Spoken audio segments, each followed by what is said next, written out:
السلام علیکم۔ Daily golf Urdu میں خوش آمدید۔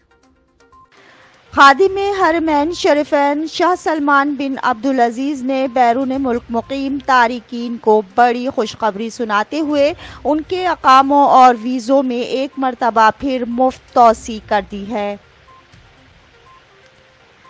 تفصیلات کے مطابق خادم حرمین شریفین شاہ سلمان بن عبدالعزیز نے بیرون ملک مقیم تارکین کو بڑی خوشخبری سنا دی ہے، جس کے تحت محکمہ پاسپورٹ نے شاہ سلمان کی ہدایت پر اقاموں اور خروج و عودہ میں ایک مرتبہ پھر خودکار طریقے سے توسیع کر دی ہے، جس کی مدت 31 جولائی 2021 تک ہے۔ شاہ سلمان نے غیر ملکی تارکین کے لیے شاہی فرمان جاری کیا تھا، جس پر وزیر خزانہ کی جانب سے عمل درآمد شروع کر دیا گیا ہے۔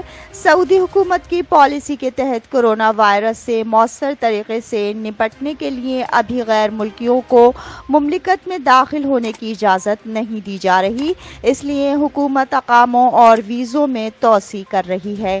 سعودی حکومت کی پالیسی کے تحت شہریوں کی صحت کی حفاظت کو یقینی بنانا ہے، اس کے ساتھ ساتھ مالی نقصان کو بھی کم سے کم رکھنا ہے۔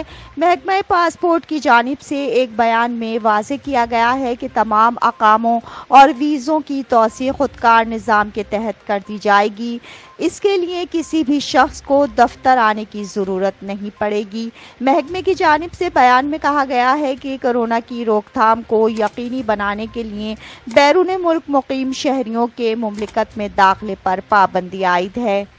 اس کی وجہ سے اقاموں اور خروج و عودہ ویزوں میں توسیع کی جا رہی ہے تاکہ مملکت کورونا سے محفوظ رہے اور تارکین کا بھی نقصان نہ ہو۔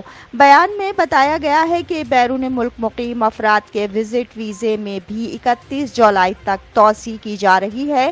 یاد رہے کہ اس سے قبل بھی سعودی حکومت پابندی کے شکار ممالک کے شہریوں کے ویزوں میں 2 جون تک توسیع کر چکی ہے۔ اب تک کے لیے اتنا ہی، اگلے بلیٹن تک کے لیے خدا حافظ۔